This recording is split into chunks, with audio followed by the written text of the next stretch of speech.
Hey guys, we're still in the mobilize phase, and in this phase we want to make sure the pelvic floor muscles have their range of motion fully restored. So I'm going to just show you a few basic techniques for restoring the pelvic floor range of motion, and I'm sure there's more advanced techniques, but this has worked well for my patients. So of course, if there's external trigger points, you can just hold pressure on them with your finger. You can have your finger inserted slightly and then hold pressure with your thumb, just light, gentle pressure, almost like you're checking the ripeness of a tomato. Release work is great on that transverse perineal as well. Sustained holds, you can glide.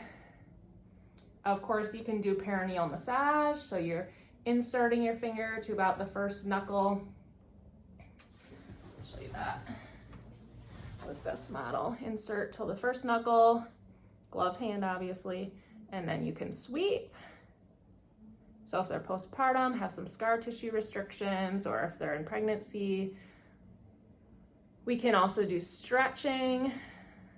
So I'm inserted to the first knuckle, I'm stretching down to 6 o'clock, 7 o'clock, about a 90-second hold at each spot, 8 o'clock, also going to 5 o'clock and 4 o'clock. So 4 o'clock, 5 o'clock, 6 o'clock, 7 o'clock, 8 o'clock, 60 to 90 second holds.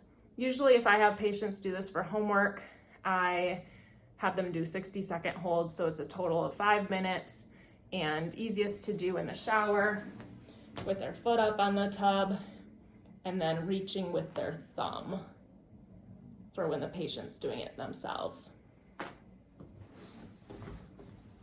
All right, so once we get those external muscles going, another technique is just gripping the labia, grab the labia, and then pull. Just pull the labia and stretch the labia. All right, now we're going internal. Okay, so internally, I like to do trigger point release. To me, it feels a little less creepy than my finger going all around. And so usually I start straight back, and then I'm gonna do a 90-second hold, or until I feel the muscle release under the pressure. Remember, the pressure is just like you're checking the ripeness of a tomato, not too much pressure. The patient should not be in pain. They shouldn't be bleeding, obviously.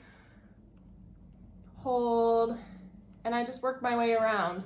Hold. If I find a spot that does feel more tender to the patient or tight, I might kind of work around that spot a little bit more. So I'm just doing holds, 90 seconds on each of these muscles, all the way around, and then you can do sweeping.